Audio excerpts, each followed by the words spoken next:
หลายเมืองท่องเที่ยวอยู่ในยุโรปกำลังออกมาตรการใหม่ในการจำกัดที่พักระยะสั้นเนื่องจากว่าที่พักอาศัยราคาสูงขึ้นจนกลายเป็นปัญหาใหญ่ของคนในเมืองเป็นอย่างไรกับ3ข่าวกับอาจารย์จอกไปฟังสาเหตุสำคัญมาจากเงินและคอนโดจำนวนหลายถูกเปลี่ยนไปปล่อยเซาให้นักท่องเที่ยวระยะสั้นแทนที่จะเป็นที่อยู่อาศัยของคนในเมืองที่เมืองบาร์เซโลนาประเทศสเปนนายกรัฐมนตรีประกาศชัดเจนว่าจะยกเลิกที่พักระยะสั้นเพื่อการท่องเที่ยวทั้งหมดภายในปี 2028 เพื่อให้คนในเมืองยังสามารถอยู่ในเมืองของตัวเองได้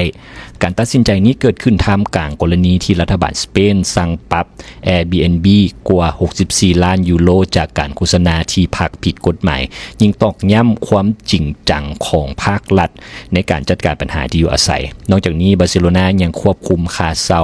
เรือนในระยะยาวซึ่งช่วยให้ราคาเช่าลดลงกับบุมิแต่สเปนอยู่ที่กรีกเมืองใหญ่อย่างเอเธนและเทสซาโลนิกีก็ออกกฎจำกัดการเช่าระยะสั้นเพื่อดึงเรือนกลับมาให้คนอยู่จริงส่วนลิสบอนประเทศโปรตุเกสลดจำนวนที่พักนักท่องเที่ยวในเขตที่คนอยู่อาศัยหนาแน่นเพื่อบ่ให้เมืองกลายเป็นเมืองนักท่องเที่ยวเท่านั้นทั้งหมดนี้สะท้อนให้เห็นว่ามื้อนี้